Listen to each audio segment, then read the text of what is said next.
Hey everyone, how we doing? Welcome. It is time for episode 26, the holy saying of no. I hope you're excited. I'm very excited. I'm very excited about the word no.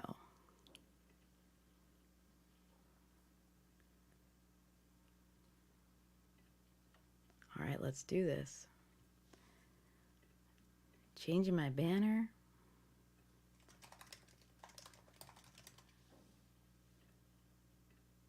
It's time.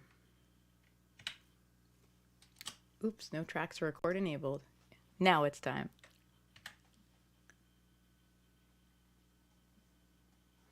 There's magic coming. Oh, there's magic coming. Oh, there's magic coming. Where you gonna be tonight? Oh, there's magic coming. Oh, there's magic coming. There's magic coming. Get ready for the rest of your life.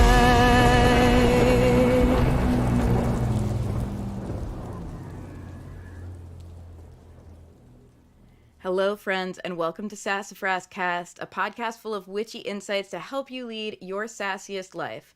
I am your host, Rorie Kelly, a tarot reader, singer-songwriter, and all-around personal growth nerd from Long Island, New York.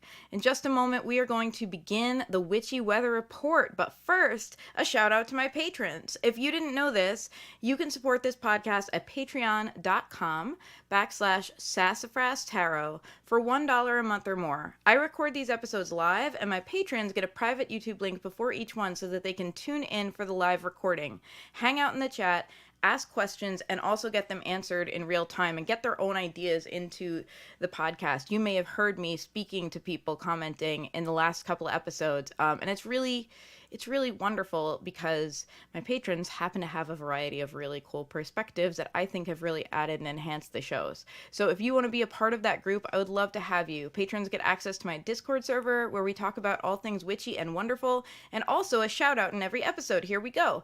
Thank you, Amanda Little, Rachel Miller, Grayson, B from Whimsical Solace, Millie Orozco, Ruby, Rebecca Jones, Brittany, Hannah Westlock, Brittany Campbell, Ginger Dawn Studios, and Kevin Murphy, our newest patron. Thank you so much. I'm so grateful that you are in my world.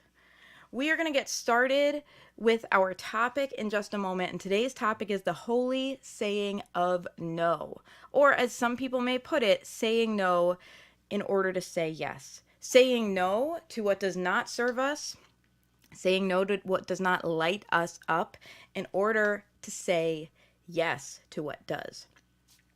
I want to share with you, do I have my phone on me? Yes, I have a Lisa Frank unicorn on my phone with the words, which I just kind of stuck on my lock screen myself. If it's not a fuck yes, it's a fuck no. And I'm gonna show you that unicorn right now, if you are watching. If it's not a fuck yes, it's a fuck no. This is something I have put on my lock screen to remind myself because I am a people pleaser. I am bad at saying no when I really should be saying no. I am much better at saying yes to things I don't actually want to. I saw a tweet come across my timeline on Facebook the other day, like a screenshot of a tweet, and it was like, I said yes to what other people asked me, even though I didn't really want to do it, and now I am overwhelmed. And I was like, ooh, next time you come for me like that, send a town car. So I'm sharing this episode like as I grapple with it. So it is an inspired episode. And I happen to personally think that if you want to learn something, if you want to grow and get better at something, that the people to turn to are the people who have also struggled with it, not the people for whom it is easy, right? I can remember I was a pretty good student out of the box when I was a kid. I was like good at math, good test taker, like all of those kind of things. And people would say to me like, oh, you should do tutoring, like you should help so-and-so with their homework. And I was really happy to help people, with their homework. But I did find that there was sometimes a challenge, and the challenge was that if I understood something intuitively, it was challenging for me to put it into words and express it in a way that someone who did not understand it intuitively could then understand and apply it. On the contrary, it's been easier for me to teach people things that I have struggled with, because then I can be like, oh, I did struggle with this, but then here was the key. This was the magic bullet that helped me, and maybe it'll help you. And similarly, I have learned best from people who are not like, oh, I'm the expert at this, I've been good at this my whole life, but rather from people who are like, I too struggled with this, and let me tell you how I learned to overcome it. Because it's two different journeys, right? Being naturally good at something is lovely. It's a beautiful gift. But struggling with something and overcoming it is its own journey. And it's really helpful. It's not just validating, like it gives us hope, like, oh, this person struggled and overcame it, so maybe so can I. But it allows us to think about it in a way that, honestly, someone who's naturally good at something never had to. So for me, we're talking about saying no, and this is something I've struggled with. I don't want to say all my life, because probably not for all my life, but all my life that I can remember. Let's put it that way. So I'm really excited about this topic, because I feel like for me, maybe the most important thing that I can be working on right now for my own personal growth is learning how to say no, and learning how to do so consistently so that I can say yes to what really, really matters in my life. As I look back at my life and I look back at my own regrets, I don't regret when I show up for myself, and I don't regret when I take care of myself. I do regret when I betray myself by piling on things that prevent me from doing the thing that really, really matters. You know what I mean? Like, a lot of my regrets aren't about what I did, they're about what I didn't do. It's like, oh, I wish I had put more time into this. I wish I had believed in myself enough to try harder at this earlier. And the inability to say no to people makes it harder for you to show up for yourself. It reduces your bandwidth and available time to show up for yourself. Anyway, I'll get on that soapbox again in a minute, but right now let's do the Witchy Weather Report. I'm reading today with Shadowscapes Tarot by Stephanie Puimun-Law, which is an absolutely beautiful deck, and I chose it on purpose because learning how to say no inherently brings us to a lot of shadow work. In Shadowscapes Tarot, what I love about it is the imagery is it's like lush and ethereal. So it's kind of dreamy, and it kind of speaks to, like the way we interact with our subconscious, in my opinion. It's like there's clear imagery, we can understand what we're looking at, but there's also layers that just touch on and pull at little threads in my subconscious mind that I think lead to a more interesting and complete reading, and also, lead to just really beautiful artwork that you can enjoy on many, many levels. Like if you're the kind of person who has ever listened to a song on repeat again and again to the point where you're like, oh yes, this is where the bass line does that thing. This is where the drums start panning both left and right, and then this is where they come back. You know what I mean? If you're someone who has ever listened that in depth, that's what I love about this artwork by Stephanie Puimun-Law, is that you can always find something new in it. So, what I do want to talk about in the Witchy Weather Report is not just the card I'm about to pull, but also generally kind of synchronicity that I'm seeing everywhere. I see a continuing theme, and I've been reading a lot for people, which is kind of funny because I, for the last 6 months, have not been actively promoting my tarot readings. I just have had other stuff on my mind, and it is a little bit of a case of saying no to say yes. I love reading tarot for myself and others, and it is a minor calling in my life, and yet there are other things that have been higher priority, and I've been like, you know what? I'll come back. I'll promote those readings when I'm ready to, but right now I'm not going to seek it out. But I have had regular clients seek me out. I have had a couple of events that ended up getting booked as a tarot reader, and I'm seeing a lot of synchronicities, and the ongoing synchronicity I see is that everyone in their life is at the end of one chapter, the beginning of another right now. Or I would say many of us right now are at this liminal space between the beginning of a new normal and the end of an old normal. You may have heard me talk about 2020 in that way. On a different type of scale right now, The way I see it, because this whole time I've been kind of reading for a lot of people and paying attention, and also paying attention to what I see in myself and what comes up in conversation, is 2020 was a wake-up call for many people. A different kind of wake-up call for everyone, right? Like, when we get those chaotic tower moments in our lives, they force some self-reflection on us. So each of us had some awareness of like a crisis of consciousness of like, all right, here's what I have been doing. And now I have a pause to recognize and review what's been working and what's not been working. And identify some things that I think have to change. Many people in the aftermath of the pandemic and quarantine, we're still kind of in the pandemic, but in the aftermath of like shutdown, became real questers in their life. It began to make dramatic changes in their lives, either by saying yes in a big way to something important in their life, or by saying no in a big way to something important. Going after the change that they realized that they had to make. And when you have this many people all making like dramatic heart-centered change, or at least attempting to, right? Because we know there's no playbook for that. We just kind of do our best by trial and error. You get this kind of chaotic change energy. Like, everyone I speak to has been talking about this. Like, there's so much happening and we feel like we don't know what's going to happen, like every morning when we open our eyes. Not just like in the world, in the news. We open the news and we're like, haha, what now? But also like in our lives, in our day-to-day lives, in our friendships, in our, in our work, in our volunteer work, in our communities. We keep seeing dramatic change and having to feel like we're rolling with those changes. And it's because everyone is making changes, right? Like, all these individual people making changes in their lives that are heart-centered, I believe over time add up to growth for the world. I believe it's a positive thing overall. But in the thick of it, it feels really chaotic. It feels really chaotic when everyone you meet is walking around like, okay, time to live my best life, time to stop doing all that stuff I used to do, and time to embrace the new me. When people are doing that from the heart and authentically and earnestly every day, it does create change, right? I know you've seen it in your life, so imagine it on the scale of so many people's lives. So I'm just going to ask us to go gently and to remind ourselves that there is always more than we think under the surface, because everyone that we see, their surface actions are the tip of the iceberg and reflect like this depth of what's going on under the hood for them, including this journey that we're all trying to figure out. Many of us right now are at this kind of crossroads in our lives where we are actively trying to end one chapter of our lives and start a new one. We are saying no to the old way that we've realized the shortcomings of the old way. We're trying to say yes to the new way. We don't all know what the new way looks like.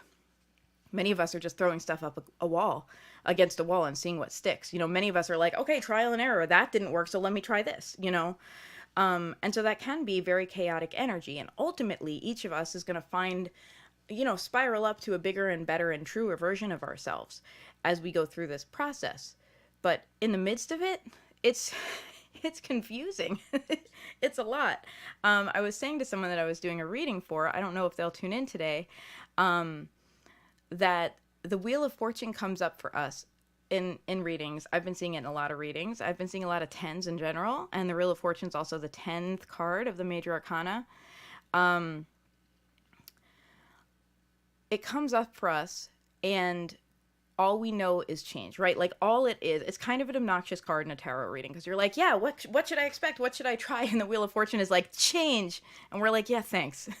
Like, I had a clue about that. Can we be more specific? You know what I mean? And that same frustrating energy of like, yeah, I know change is coming, but can we get more specific?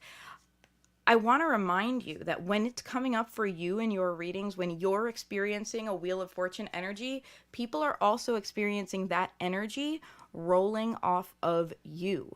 When you are having a difficult time predicting what comes next, people are having a difficult time predicting what comes next from you. I want you to think about it. You're trying to get your head around what you need to do, who you need to be, yourself, by the way. Who you really need to be is just yourself.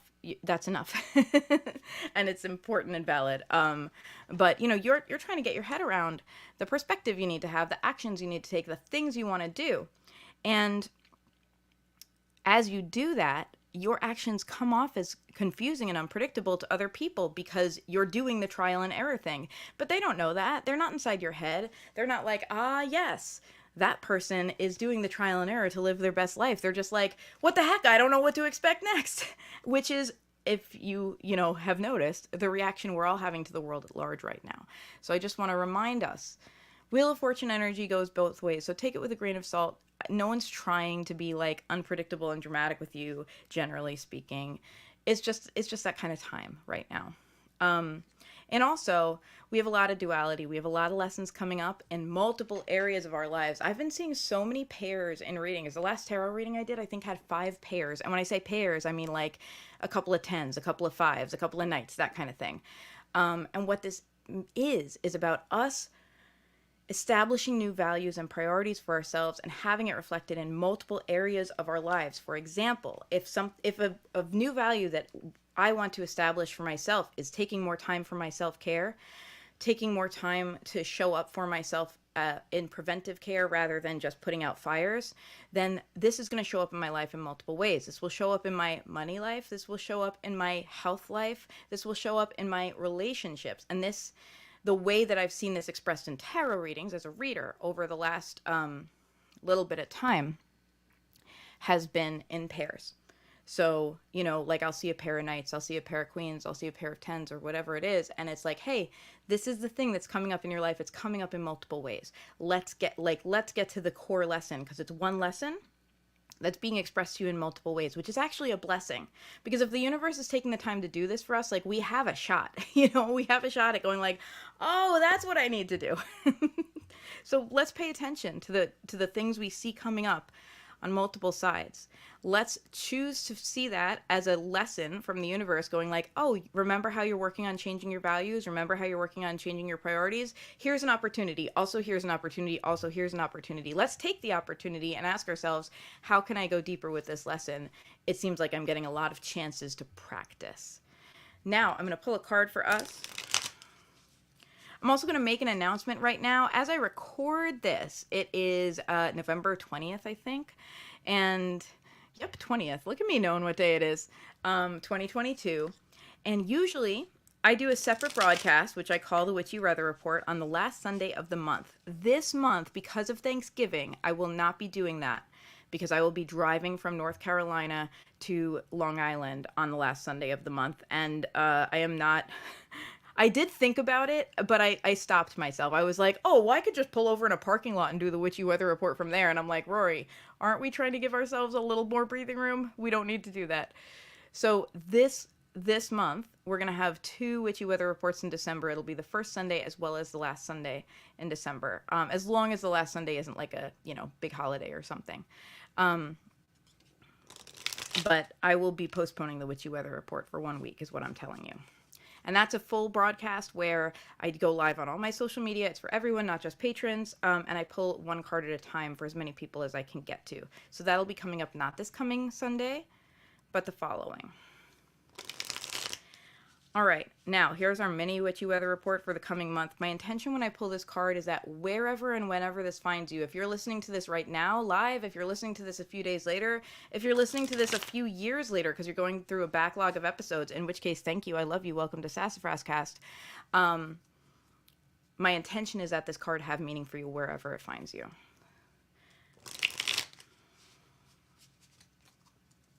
Let's go. All right, we've got the 5 of Pentacles. Big 5 energy lately, I want to say. 5. For those who are chaos humans, like 5 is a chaos number. It is a number associated with chaos. There is definitely chaos energy going on. I look at this as a healthy kind of chaos, as the chaos of things not being the same every day means that there's room for change. When there's room for change, there's room for growth, right? We can control to a certain extent our growth. We can't control everything that happens to us. We can control how we choose to respond to it, and whether we choose to look at the day-to-day happenstance of our lives as an opportunity or as like a burden, right? We can choose whether to say, all right, this is an opportunity to live my values. And whether or not we like what's happening to us, we can make a choice to live our values around it, right? And in particular, we have the 5 of Pentacles right now. Now, 5 of Pentacles is a stressful card. It's about not getting our needs met, or the fear of not getting our needs met. There's a sense of scarcity around this card. There's also a sense of grief. And importantly, I want to highlight in this card, there's a sense of an old story. We're talking intergenerational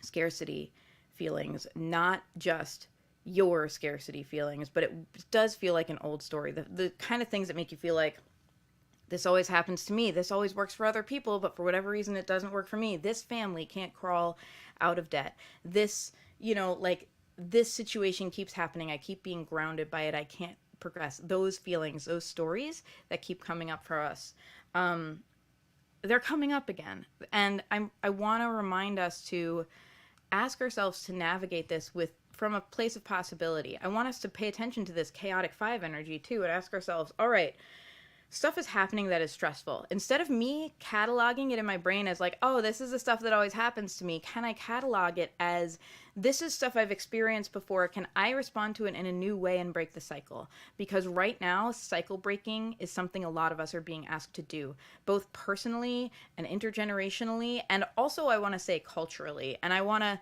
like shout out to my fellow white people, like, we have some cycle breaking to do. We have some real cycle breaking to do around whether we're willing to acknowledge privilege and whether we're willing to acknowledge a system that gives us advantages and does not give those same advantages to people of color. And it's not about us. I see a lot of people saying things like, I won't apologize for being white. No one in the history of life has ever been asked to apologize for being white, ever. So please stop saying it. No. But when someone says something like check your privilege, it really does mean to perform a check. I'm talking about like an internal check.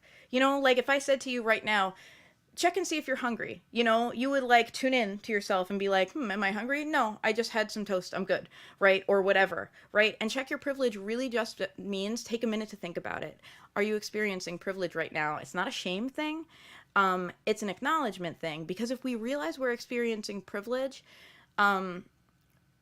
that's an opportunity for us to break a cycle. It doesn't mean we have to be like, oh, I'm experiencing privilege, I guess I have to give away all my money and live in poverty. No, that doesn't help anyone. But we can say, oh, I do have some privilege in this area. I wonder if I can use this privilege for good instead of ill. Like, I wonder if, maybe if my voice gets a little more attention at the table, if maybe I can use that to speak up and signal boost the voices of marginalized people, for example. If I'm experiencing financial privilege and I have more than enough right now, I wonder if I can use that to funnel some of my money, some of my privilege into, for example, a racial justice organization that is working to raise everyone so that there is equity. You know what I mean? Cycle breaking. That's what it looks like to break a cycle. It doesn't look dramatic, because when you make these dramatic martyr type moves, it actually compounds the cycle. It's too much. Change happens by slow, steady steps, one step in front of the other. So when we're asked to break cycles, we're just asked to do one small different thing, in the moment. And we're asked to continue to do that as the opportunities present themselves. And that's how things shift in a way that feels manageable to us. So are you being called to break cycles right now? It doesn't have to be like, I know I just gave you a little bit of a lecture on like white people privilege, and I'm a white people. I have that privilege. I've been really thinking hard, not just lately, but ongoingly, about how I can break those cycles and how I can either use my privilege for good or use my privilege as like almost like a lever to, like if my voice gets more attention at the table, then I want to be the person who's like, hey, did you hear what this person said, who's a person of color that for some reason you weren't listening to as much as you were listening to me? Well, let me just repeat it. They said it. Please listen. You know what I mean? Like, to be a signal booster rather than making it all about centering my voice. That is a way I can show up for people who don't have the same amount of privilege as I do. It's not me apologizing for my privilege. On the contrary, it's me saying, all right, I have this. Here's the situation. Let me just make a practical decision to try and make things better for everybody. Also, I also feel myself called to break cycles that are not about me being privileged, cycles that make me feel marginalized, cycles that make me feel, especially around money. Like, I did not grow up in like, a super wealthy family. Like, financial stability is something that has been an adventure intergenerationally for me and for my family, especially on my mother's side. And so for me, looking at breaking a cycle means like, okay, what are the things that my family has maybe learned in order to endure? And are there new behaviors we can embrace now so that we can go forward with more power. You know what I mean? It's that kind of cycle breaking. And as an individual, you know, it looks like, what are some beliefs I may have around this that I can change because maybe they're no longer relevant, or maybe I can shift just enough, you know, to have a different mindset and see more opportunities for myself that I can't see if I'm always in a different mindset. All right. Accidental cycle breaking tangent. That's the work we're being called to do right now. We're being called to break cycles. Probably lots of them. There's a lot of change happening right now. All right, I am going to get into our main topic. First, a hydration checkpoint. Cheers, everybody. If you're listening to this, I am literally cheersing the camera right now with my bottle of water. Bonk. And if you are listening to this, I'm a big listener of podcasts. I don't usually watch things on YouTube, although I enjoy, like, I will subscribe to a bunch of stuff and not have time to watch it. I listen to podcasts while I drive all the time. But did you know there is a video version of SassafrasCast? If you ever want to watch it, you can. Or if you ever just want to, like, for example, take a closer look at the card of the day, you know, like that kind of thing, you can tune in and find it on the broadcast. It's youtube.com/@Sassafras Tarot. That's where you can find me. All right. Talking about the holy saying of no. And I'm going to highlight a topic, a comment from Grayson, who commented while I was talking about that synchronicity of everyone kind of finding the best way to go forward with the next chapter. And they said, I'm definitely doing this. I'm trying to figure out the best way to go forward. I think most people I know are like, yeah, what's next? Let me figure out what the next chapter is, because I don't want to repeat the old chapter. That's not what I'm here for. I'm not here to repeat the same lesson again and again. I'm here to move forward. I'm here to grow. And for me right now, my growth is best served by learning how to say no. And I think that's the case for a lot of people. I think it's the case for a lot of marginalized people. And I already had my little social justice rant of the day.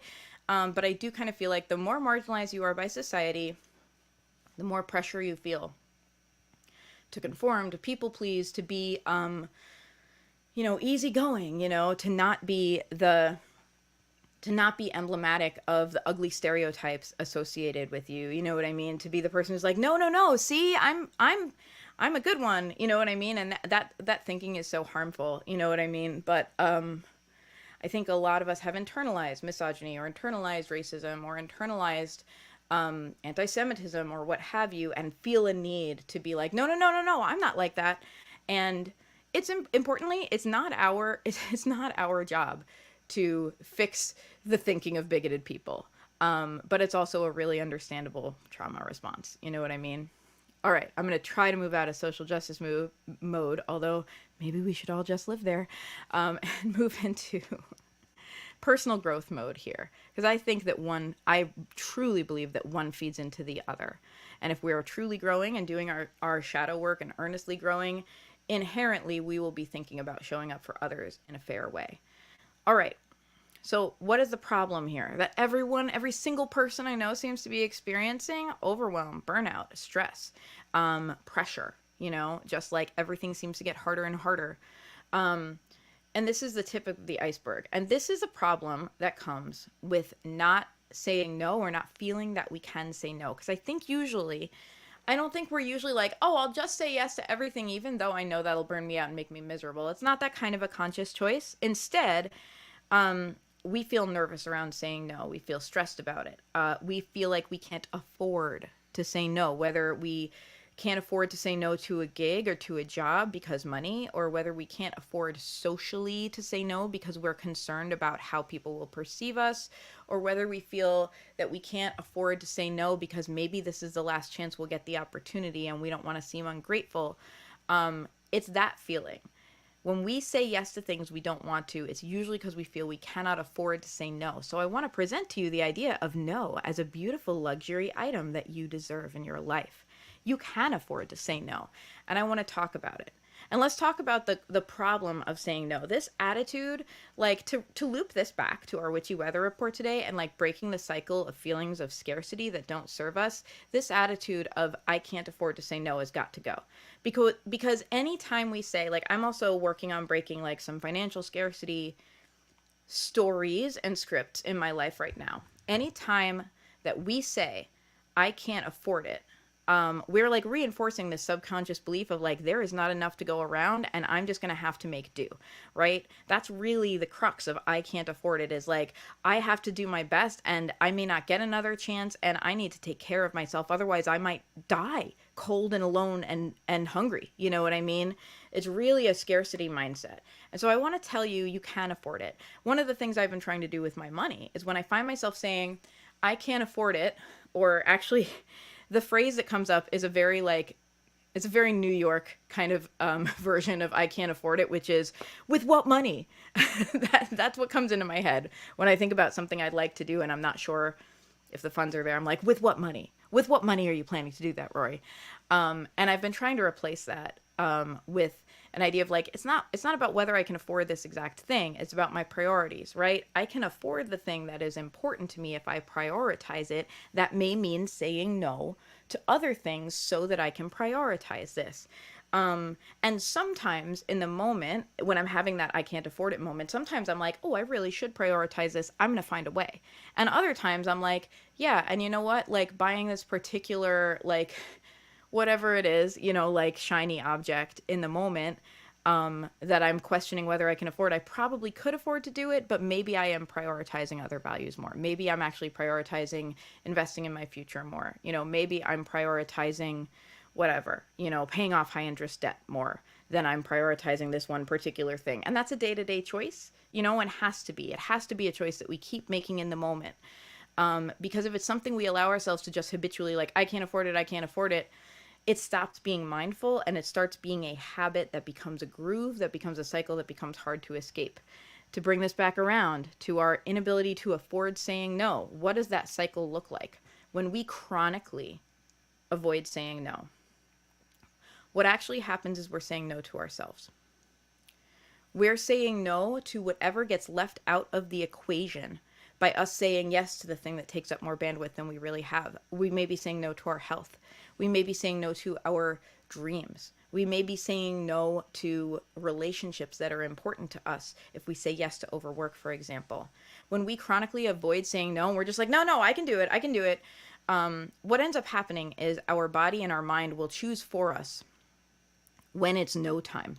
when, they're going to say no for us.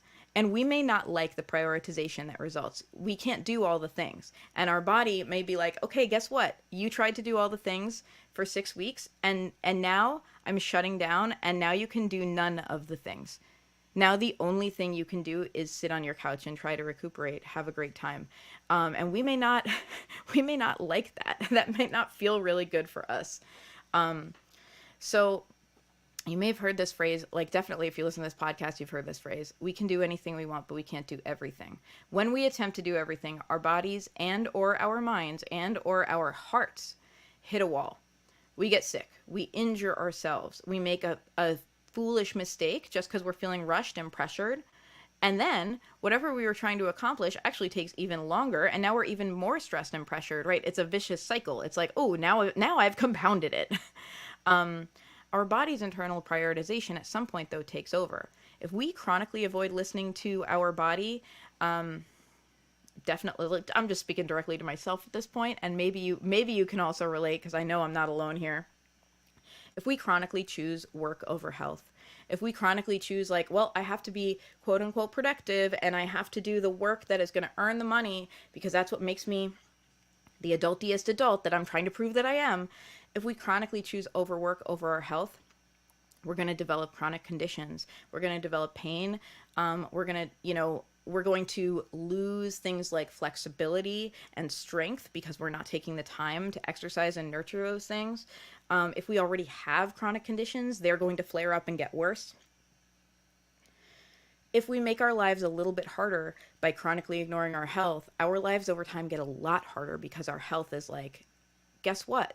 I'm a renewable resource, but you have to renew me. You can't just be like, oh, good, health, I just have health forever. Like, you have to renew those hit points. You have to take care of your body.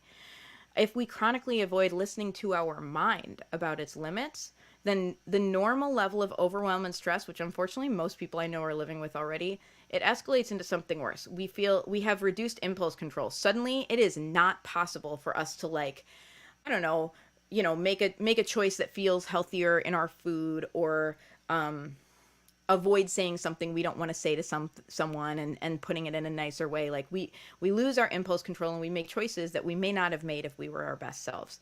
We have difficulty paying attention and staying focused. We experience brain fog, and we forget things, and we feel like an idiot.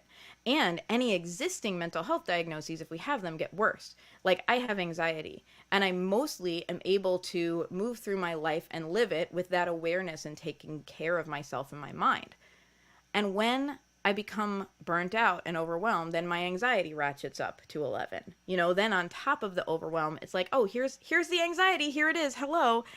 Have you considered these 5 things to be worried about? Because let's stay up tonight instead of getting the sleep that we need and worry about those things. Our mind is knowing us. It's like, guess what? All of the things you need to get done, you can't, because I'm at my limit. I've hit a wall. I'm at my limit. If we chronically ignore our hearts, this is what it looks like when we martyr ourselves. When we say yes to things we don't want to do, to the extent that we don't get to show up for what's meaningful for us. That may mean friendships. That may mean dreams and callings. That may just mean personal care and personal time. That may mean things that we enjoy doing and loving. When we do that, we risk becoming people we don't want to be. When we don't nurture the person who is in our hearts, the beautiful, loving person with gifts to offer the world and hope and optimism in their heart, when we don't nurture that person, we instead nurture someone we don't want to be. We have all met that person. I can think of a couple of people, and I'm not going to name them by name because that's really mean, but I can think of a couple of people I've worked with over the years or experienced in a friendly context who are like, you've met this person, the person who is like chronically grumpy and resentful. Every single setback they take personally. Everyone seems to be out to get them. There's just, you can tell there's this like haze of feeling for them, that the world is just like piling it on, putting more on their shoulders, taking advantage of them day after day. And every time you talk to them and ask how they are, like you're gonna get an earful of how they are, and it's the same story. It's a variation on the same theme again and again and again, which is like, oh, like I'm the only one who works around here. No one cares. Everyone just expects me to pick up the slack. It's, every problem is my problem, and no one's considerate of me and my needs. And that's really what's coming out of their mouths when we're hearing that complaint. And what that is pain, right? It's like, they have allowed themselves, and this is not me saying that people don't get taken advantage of, that it's your fault if someone takes advantage of you. But at some point, we have to take the responsibility for ourselves to say, I need to not allow others to take advantage of me. If I see it happening in a cycle, I need to ask myself what changes I can make to protect myself, to create a bubble of protection so I'm not constantly taken advantage of. Sometimes that looks like ending a toxic relationship or leaving a toxic job. Sometimes it's as simple as learning how to set boundaries, which is not something we are taught in school and would be really nice for us all to learn. When we just allow ourselves again and again and again to get lost in this saying yes, or more to the point, not saying no, not setting boundaries, allowing kind of the circumstance to dictate our experience, when we allow it, we become caricatures of ourselves. We play out unhealthy archetypes of martyrdom and resentment. We become that grumpy person that I know when I was describing that person, I'm willing to bet someone came to mind. So when we talk about saying no to say yes, saying no is not about making ourselves or our lives smaller. It is about giving ourselves room to be our truest and biggest selves by creating space. Creating space in our lives to be who we really are and who we really want to be. Okay, I want to talk now about why we say yes when we want to say no. And then I want to move into what we can do around that. And then I'm going to give you a little cute little witchy thing we can do to help us with our holy no saying. Okay, that's what we're doing right now. Why do we say no? Or why do we say yes when we want to say no? Or why do we just kind of allow something to happen even though we kind of didn't want it to? Maybe we even said no. Maybe we said, oh, I'm sorry, I can't do that. And maybe the person didn't listen and just kind of signed us up for it anyway. Has that ever happened to you? Oh, you know what? We still have to show up for that. I saw a really good tweet that's been going around, or it was like a Twitter thread, and it was about like, have you learned how to set a boundary? Because there's a proper way to do it. And the proper way is not saying, I won't do that, or you can't talk to me. It's creating an if-then statement. If you've ever, like, I used to be in web development. So, like, this is a programming term, an if-then statement. If this, then this, right? The proper way to create a boundary, this person says, is to say, if you continue to speak to me that way, I'm going to hang up the phone. Then, importantly, if they do continue to speak to you that way, you have to back it up. You have to hang up the phone. I'm not available. If the boundary is I'm not available to do that work, and someone just kind of dumps the work on you anyway, then this is a hard one. You have to not do it. You know, you have to be like, I'm sorry, I said that I wouldn't be able to get this done, and I can't. We can look at this together on Monday or whatever. You know, like if someone drops it on your desk on a Friday afternoon, and you're like, guess what? I told you I was not available. So we'll have to sort it out later. I guess this deadline will be missed because you didn't listen when I told you I wouldn't be able to do this. We have to follow through on our boundaries. Our boundaries are not just, don't do this to me. Our boundaries have to be, I won't accept this. And if it happens, here is what I'm going to do to show you that it can't happen again. If it's about how someone is treating you, you have to be willing to create distance. You know, you have to be willing to say, like, you can't treat me that way. You can't keep taking advantage of me. You can't keep making those comments that I've asked you not to make. You know, you can't just keep saying it until you're blue in the face. At some point, they have to lose access to you. You have to be like, you know what, if you're going to continue to speak that way to me, then you're not going to get the opportunity to speak to me at all. And that's how you're going to have to learn. This is a boundary for ourselves. This is us saying, if my boundary is I won't allow myself to be treated that way, I have to show up for it. All right. So why? Why do we let this happen? Why do we let a yes happen when we mean no? Fear of missing out. Maybe we genuinely feel like we want to do it, right? Maybe someone's like, hey, do you want to do this cool project? This happens to me all the time because, like, I'm in an active arts and music scene full of really cool people. Do you want to do this project? We can, like, start a night maybe like once a month, and we can do this. And we can have artists and musicians come together. We can do this thing and all of that, and we can, like, invite this or that people, and it can be like a cool hybrid project. And it's like, that sounds like fun. But those things that sound like fun require a lot of management behind the scenes. And so when we say yes, we're thinking about the fun side. We're like, yeah, that sounds great. I want to, like, this is the life. This is me living my best life. You know, I want to do that. What a cool opportunity. And what we don't realize is we will have to take other things out of our lives to make room for the managerial tasks that accompany it, right? If we're starting, for example, like a multicultural arts night or something like that, we're going to have to promote that. We're going to have to find a space for it. We're going to have to get organized. We're going to make sure people attend. We're going to have to book some type of talent for it. We're going to have to be responsible for making sure the night goes smoothly, right? Like, that's a lot of administrative tasks. Now, you may feel that the thing you want to do is like, yeah, I want to do that badly enough that it's worth doing those administrative tasks, because in reality, those tasks are going to push other things off your plate. You may choose, and in order to enjoy this, I'm going to do all the extra things, but we have to do it mindfully. Because if we agree, because we're like, yeah, that sounds fun, I don't want to say no, I want to live my best life, and then we risk it becoming a slog. We risk it becoming, instead of the joyful thing we envision of us living our best lives, like this dirge race to the finish line where we're like, okay, now I gotta call this guy, and now there's this, like, miscommunication that happened between two people on our board, and now I have to straighten things out and be the go-between, and now I have to, oh, something went wrong with the space. Oh, now I have to promote it. Oh, you know, like, we have this list of tasks we have to accomplish, and soon the thing that we were so excited about, we're not enjoying at all. That doesn't mean never do something that you're excited about. It means be honest with yourself. Be honest with yourself about whether you have the bandwidth to do the thing that sounds cool on the surface. Another reason we say yes when we mean no is we just respond too quickly. We don't give ourselves time. We need an opportunity to reflect on our bandwidth and priorities. When we're presented with a shiny thing, it's really easy for us to go like, yeah, shiny thing. You know what I mean? But how many times have you said yes to a project that sounds fun on the surface, but it turns out it requires more time and energy than you actually have available? And then you're like, oh gosh, I agreed to this, and now I'm not even enjoying it. And the other project that I was really fired up and excited about, haven't touched it because this thing took up all of my time.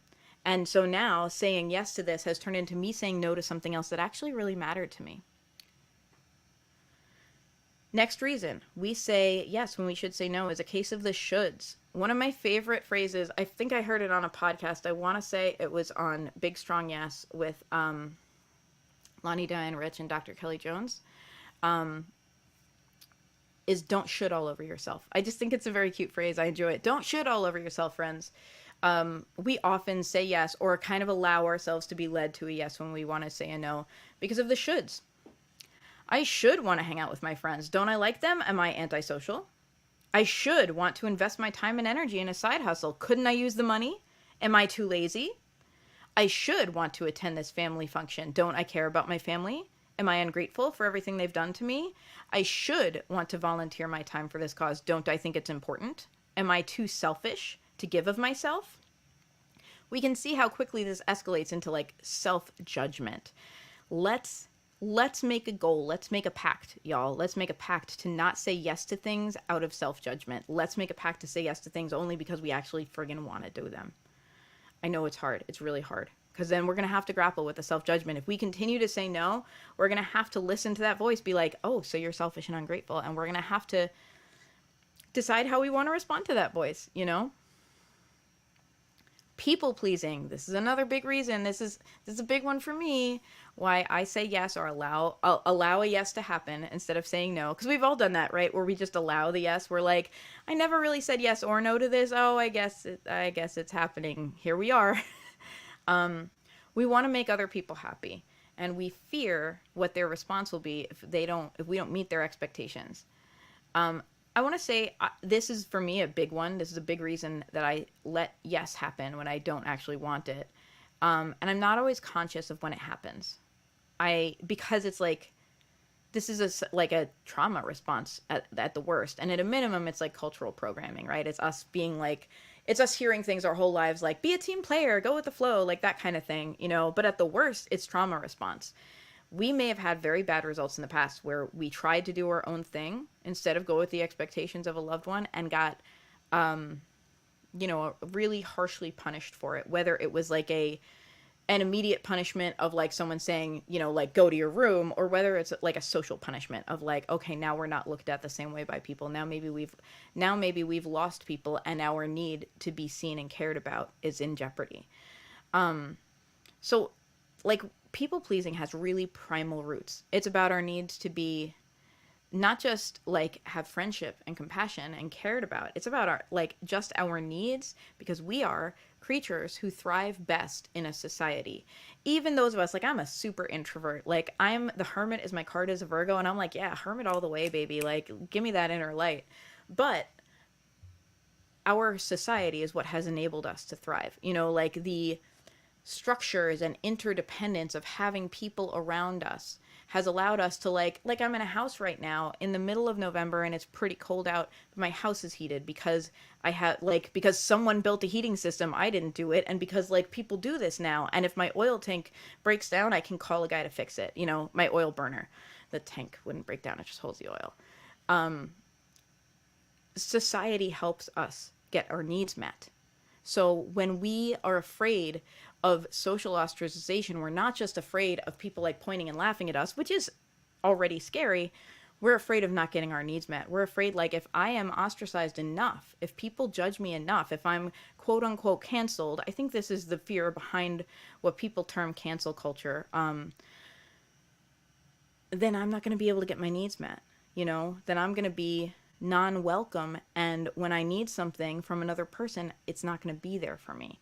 That's the fear that makes us people please. So we're dealing with primal fears, and we have to be kind to ourselves about it. Here is the fifth reason I have identified of why we say yes or let a yes happen when we mean no. Self-sabotage. So if you've ever gone after a dream, like a really deeply held dream, you know that there's always a certain amount of fear that accompanies it. If you've ever fallen in love is a wonderful experience, and it's terrifying, right? Like, there is a low-level panic that happens when we truly fall in love. Whether it's with a person, whether it's with a dream or a calling, or whether it's with whatever, you know, like a project or art or something, there's this low level terror because we're like, oh God, this means so much to me.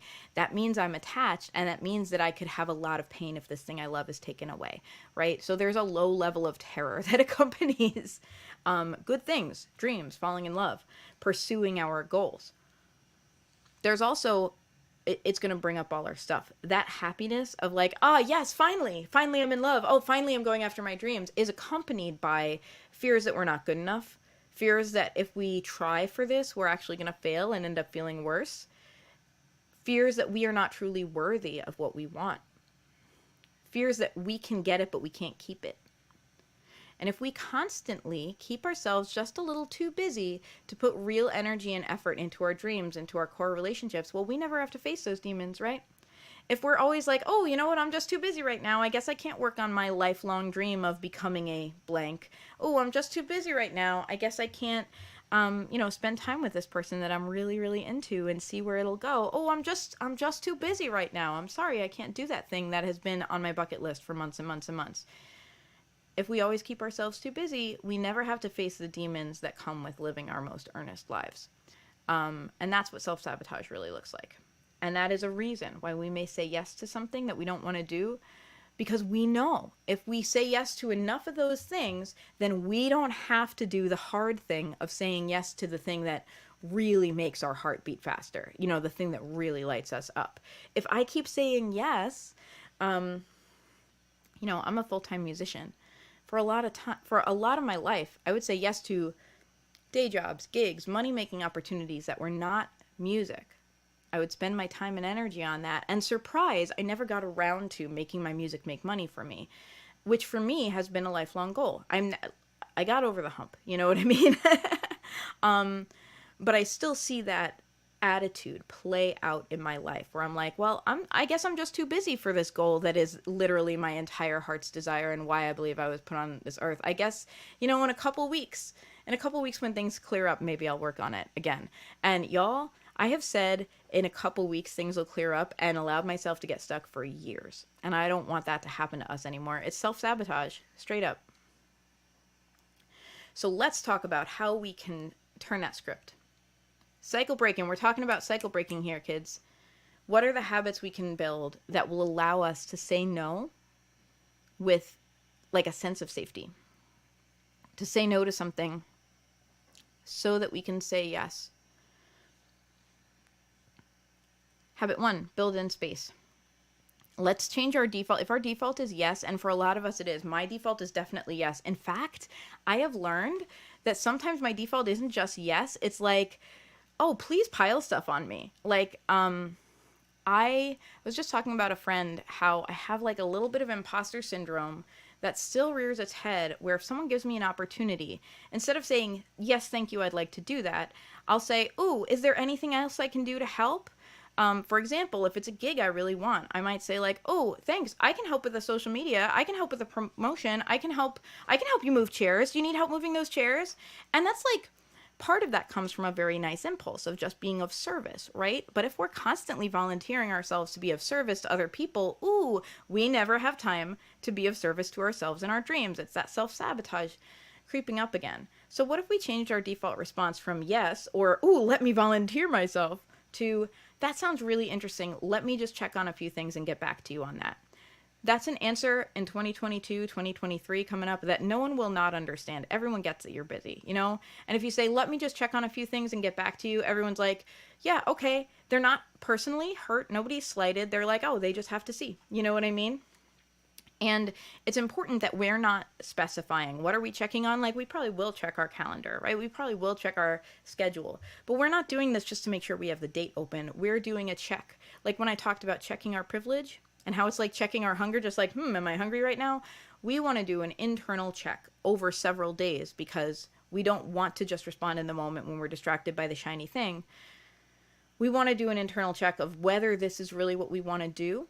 And also, importantly, what it will oust from our schedule, right? If we're saying yes to something that's going to require 5 hours of commitment to us, well, where are we going to take that 5 hours from? Because I bet right now you don't have 5 hours in your schedule that's just like, oh, whatever, I could just do whatever, it's fine. You know what I mean? At least I sure don't, and a lot of people I know don't. So if we're even bigger, if we're going to say yes to a commitment that's maybe going to require regular time from us ongoingly, where are we going to get it from? What are we going to say no to in our schedule in order to say yes to it? And is that a trade we want to make, right? Because if we don't think about it, where we end up saying no, we shortchange our body, we shortchange our hearts, we shortchange our minds, and then we end up in burnout. Here's a second habit. It's getting centered in what we really value and what we really want. Like even 5 minutes a day, to just remind ourselves clearly of our most important priorities in our life. This can help us. It's just like, it's reinforcement. It's to remind us what's important. So that in the moment when someone's like, hey, shiny thing, do you want to do this? Or will you do this for me? Or can I have your time and energy? If we're consistently every day showing up just to check in, just to be like, hey, this is still what's important to me, we're more likely to remember. We're more likely to have our real values on our mind and on the tip of our tongue to be able to make a good comparison. What if every morning you sat down and you took 10 deep breaths, just to kind of center yourself, get yourself out of the stress of the day, and then from your heart wrote down the 2 to 5 most important priorities in your life right now. And I write it down spontaneously from the heart, not like I'm copying yesterday's. It's not rote. It's like, this is spontaneously what I feel like, yeah, this is what's important. And our answer to these questions every day can and should shift. We're not going to write the exact same thing every day, and we shouldn't be striving for that. But over time, the stuff that is really, really important is going to become clear. Over time, we're going to realize, oh, you know what? The theme of this is that my relationship means everything to me. Or the theme of this is that my career, my creative career is my life, and I really do want to put all the available energy that I can into it. Oh, the theme of this is that I feel like I've been neglecting my health and I need to show up for it. As we answer these questions, we naturally help steer ourselves towards giving our energies to our values rather than towards whatever comes up. And when we make space to acknowledge this every day, we become grounded in our values, we become grounded in our goals, and we stand a better chance of recognizing when an opportunity or a request or just like a phone call that comes at an opportune time actually challenges them. Habit number 3 is to make a schedule that reflects these priorities and goals, not what you feel you owe to other people. Like, I know we're all going to put like, oh, I have a doctor's appointment. Oh, I have a gig on Saturday night. Oh, I have this work commitment, or I go to work at 8 to 5 every day, or whatever it is. We're going to put that on our calendar. But what also belongs on our calendar, because it is something we truly want to give our time and energy to, are those values that we're talking about, are those goals that are really important to us, that matter. If we don't put it on the schedule, we know on some level that we're making it optional. If it's on the schedule, it's not optional, or at least it's a lot harder to cancel, right? Like if it's on the schedule, if you have a doctor's appointment, it's on your calendar. If you're like, oh, I realize I can't do that, you still have to put energy into canceling it. You still have to pick up the phone and be like, hey, I'm so sorry, can we reschedule, right? Similarly, if you put your values and goals on the schedule, it's not that you can never change your schedule, but if they're there, you have to then make a choice when something else comes up and be like, do I want to pick up the phone right now? Do I want to answer this text right now? Or do I want to do what's on my calendar right now, which is whatever it might be, like, the walk that I committed to take twice a week, or, an hour of work on my creative passion, or an hour of work of developing this side of my career that I want to pivot to, or an hour of time with someone I really loved. And especially, it's important to frame it this way, because when you put it on the schedule, you realize how much time you really do or don't have to devote to it. You're like, oh, I would love... this is why a lot of New Year's resolutions fail, right? Like, oh gosh, well, I should just work out for half an hour every single day. And I should, do these basic cleaning practices every day just as I go through the house, so that I don't have to do a big clean every week, but I also should do a deep clean every week. And also I should meal prep, and also I need to spend some time on my email every day, because otherwise it gets overwhelming. And if you really put that all on a schedule, you realize that you've scheduled like 20 hours a day of shoulds for yourself. So we have to get clear on what really matters, because you don't get to have that many shoulds. We have to get clear of well, here's the amount of time I can actually be a human being. And it's probably less than you want. You know what I mean? And if you're like, oh, my most important value in my life right now is my family and spending time with them. And then you look at your schedule and you're like, all I have room for is half an hour. Well, that might encourage you to change your schedule a little bit. It might also make you go, okay, that half hour is precious. It is now the most important thing on the schedule because this is the most important value in my life. And I can't allow an ill-timed phone call to interrupt it. If that half hour is all I get, then that half hour is sacred, And if we do this, it forces us to grapple in real time, It's not about us being hyper organized. I know I'm a Virgo and I like to be organized and I like my spreadsheets. It's not about that. It's not about doing things in the perfect organized way. It's about having our values in our face in a way that makes them real. If we put it on a schedule in a way that we can visualize, we're like, there it is. I can look at the thing that's important to me.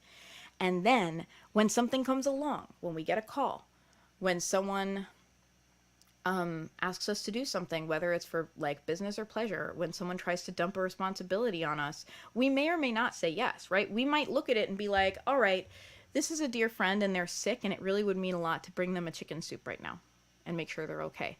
You know what I mean? And I'm willing to uproot my schedule for this. We may choose to do that, or we may choose to say this opportunity is big enough that the hell with this hour of career development I had planned, the opportunity is the career development this week. But we're making the choice. We're making the mindful choice of saying, this is what was on the calendar. Here's the opportunity. Which matters more? And if we put our deepestly held values on the calendar all the time, we can't help but choose them a higher percentage of the time. By putting them on the schedule, we force ourselves to acknowledge and really do the work of thinking it through. We're making shifts then based on our priorities, not just shiny thing that's before us, or not fear that's before us, right? Because a lot of it's not about a shiny thing. I think that's, culturally, I think people say that because we want it to seem frivolous. We want it to seem like, oh, ha, silly me. Why do I say yes when I mean no? And it's not us being silly. It's because of fears. It's because we're afraid of not getting our needs met. It's because we're afraid of social ostracization and losing our access to the society that helps us survive. It's because we're afraid of going after our dreams because that brings up our imposter syndrome, and that brings up these big things that we have to grapple with internally and shadow work, and that's hard work, right? It's because we're afraid that if we say no, that someone might not like us anymore. These are big things. And so the antidote isn't to pretend that, oh, I'm just frivolous and I just have to get better at this. No, that glosses over our problem. That's toxic positivity. Because we're not just being frivolous. We are grappling with something when we are afraid to say no. So let's acknowledge that we're grappling, and let's give ourselves a chance by bolstering the other side by being like, hey, just a reminder, if you say yes to this, you have to say no to something that's already here. And if what's already here is your highest values, then maybe that gives us a little bit of a fighting chance when we're like, oh, I'm afraid this person might not like me if I say no to their request for my time, even though I really don't want to do it and it shouldn't be my responsibility.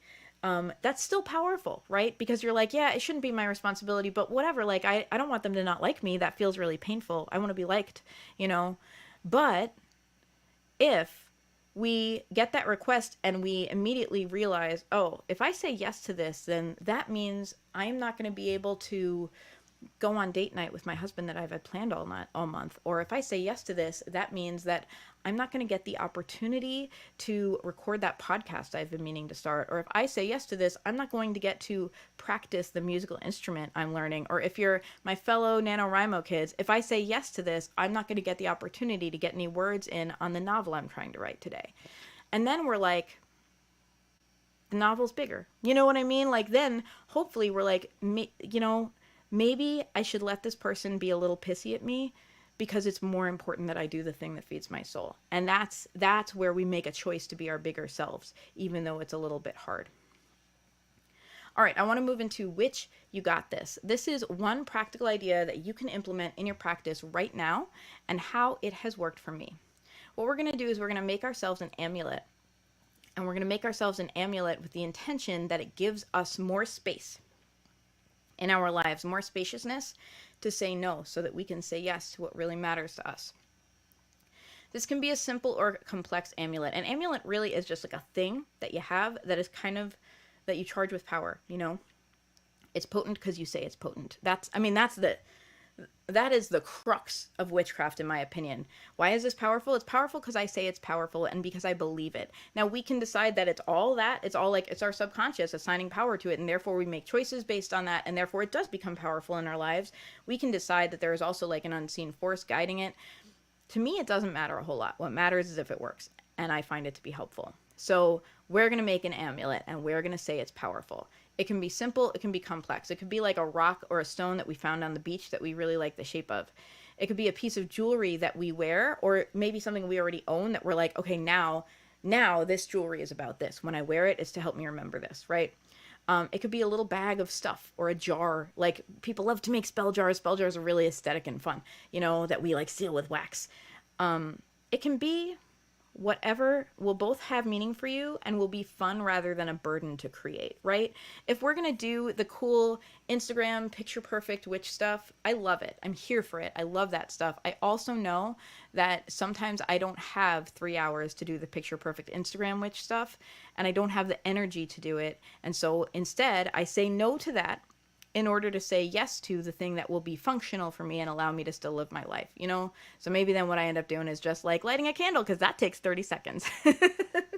And that's okay, you know? So to make this amulet, it can be simple or complex, right? It can be a rock we found on the ground, or it can be like a curated jar of cool stuff. Maybe we include labradorite to help us with our boundaries.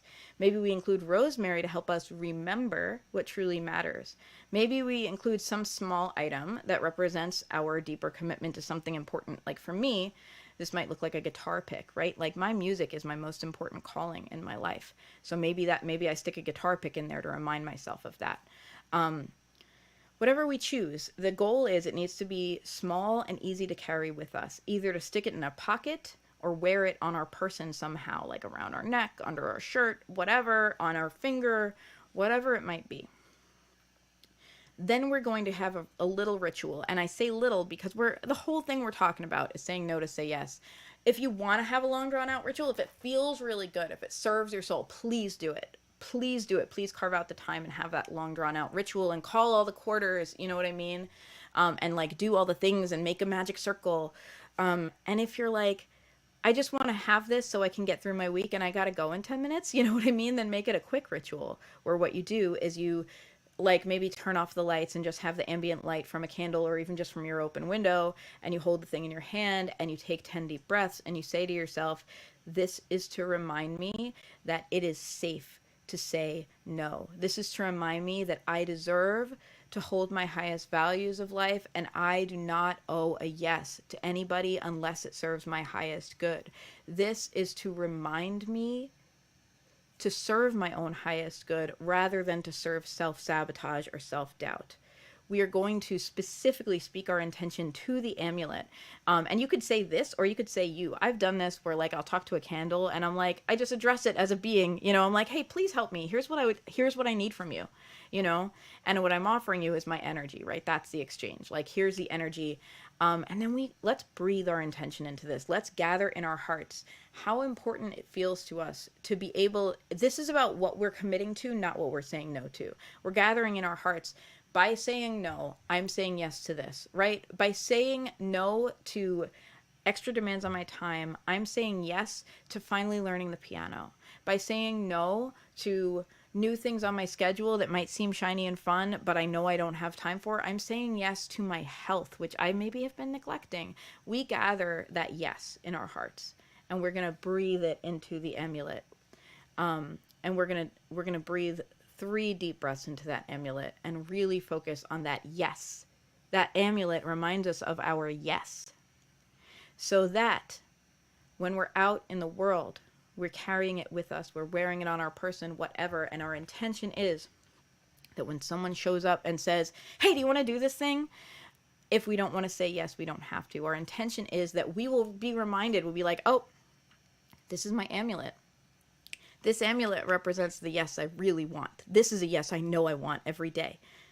Is this person's question in alignment with this yes, or does it challenge this yes, right? If my yes is to my health and showing up every day for self-care, and this person's question is like, do you want to go out for drinks on Friday night when I already have a really busy schedule? That might sound fun, but it challenges my yes. It challenges my yes to the self-care, and I'm going to say a loving no, right? If if the request is, do you want a free yoga class? And part of my self-care is moving my body, I might be like, oh, this isn't a lot. Yep, I will say yes to this. You know what I mean? And the idea is that your amulet is the yes. It's a physical manifestation of what you're saying yes to, so that you're choosing between two yeses. You're not having to be like the Scroogey, Grinchy person who just says no to everyone. Instead, you're saying, I could say yes to this thing externally, or I could say yes to this thing that I've committed to so deeply that I made an amulet. Which is it? And this allows you to say yes. Try this at home. Let me know how it goes. Let me know what you put in your amulet. I want to know. Thank you for spending time with me today. If you like this podcast, I would ask you, if you have a moment, to please rate it and review it wherever you listen to podcasts. Like, take 2 seconds to do it. Even right now where you're listening, like, I'll be talking a little while longer. So you could do this while you're listening and not have it cost you extra time. You could just go into your podcast app and hit those stars, and maybe even leave a one-liner about what you like about the podcast. If you could take a minute to share it with someone, if it's on the tip of your tongue, if it comes up in conversation, maybe let someone know. Maybe someone who might benefit from this podcast about the holy saying of no or something else. I'd be so, so grateful, because that's really the way that podcasts grow, is by people just recommending them to each other. And if you would like to support this podcast financially and unlock exclusive benefits, you can absolutely do so at patreon.com /Sassafras Tarot for $1 per month or more. Patrons get access to things like extra content, personalized tarot pulls, a witchy Discord community, and more. And if you have a question or idea or suggestion, you can email me anytime at sassafrastarot@gmail.com. And you can follow me on social media at Sassafras Tarot on Facebook, Instagram, Twitch, YouTube, Twitter, and TikTok. And if you would like to order a reading, I know I just talked about how I'm not actively promoting my readings right now, but if you want to, you can. My shop is open on Etsy. It's etsy.com/shop/Sassafras Tarot. Gosh, Rorie, how do you spell that? You picked the 2 hardest to spell words that have to do with witchcraft that I can think of. Okay, thanks. SassafrasTarot, all one word, no space. Sassafras Tarot. As always, I'm going to take you out with a song, and I'm going to get my guitar to do that because I didn't plan that far ahead when I started this broadcast. So we're taking a quick hot 30 seconds. Don't worry. Nothing's going wrong. I'm just taking a hot 30 seconds to get my guitar.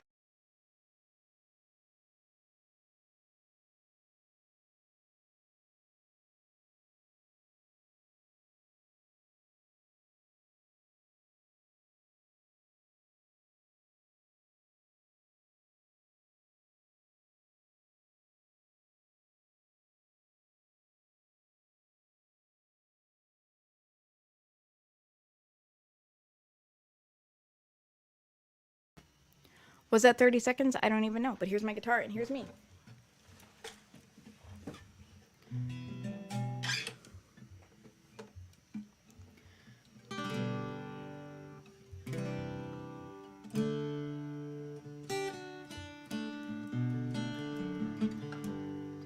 I'm going to not share a song with you this time. What I'm going to share instead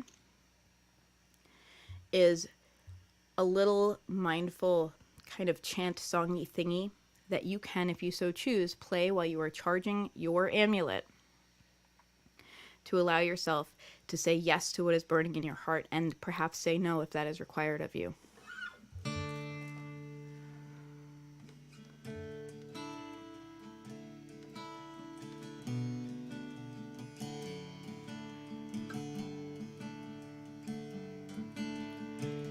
Goodbye, goodbye to the fear that I have to do what you want instead of what I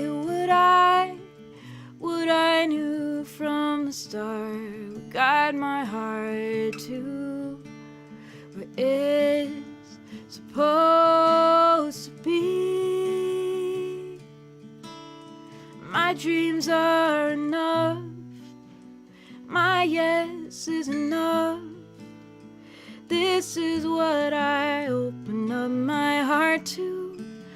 So I will be strong to build a moat around this thing I hold so dear and keep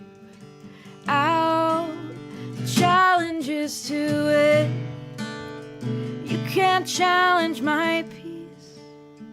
You can't challenge my dreams when I am grounded in what they mean to me. I won't let myself off the hook again, self-sabotage again. This time, every day I get a chance to make this choice, and I say yes to this voice inside of me. And externalities can take a seat. Say yes to this. Say yes to this.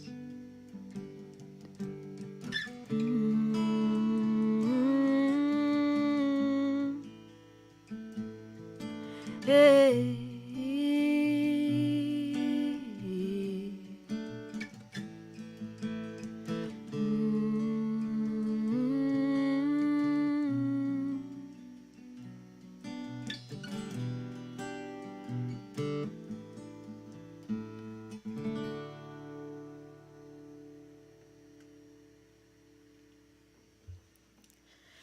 Thank you for spending time with me today. Let me know how you feel about this. I know it has been my tradition to end with a song most of the time, an already written song. And I just felt, A, I didn't have a song planned, but B, I really like spontaneously writing a thing that is exactly what I want to share in the moment. That is a piece of my gift. That is something I want to say yes to. And today I said no to phoning it in with whatever song came to mind, and said yes to just allowing my creativity to guide the moment. So let me know what you think of that. Let me know if you use it. Let me know if you do a little listen.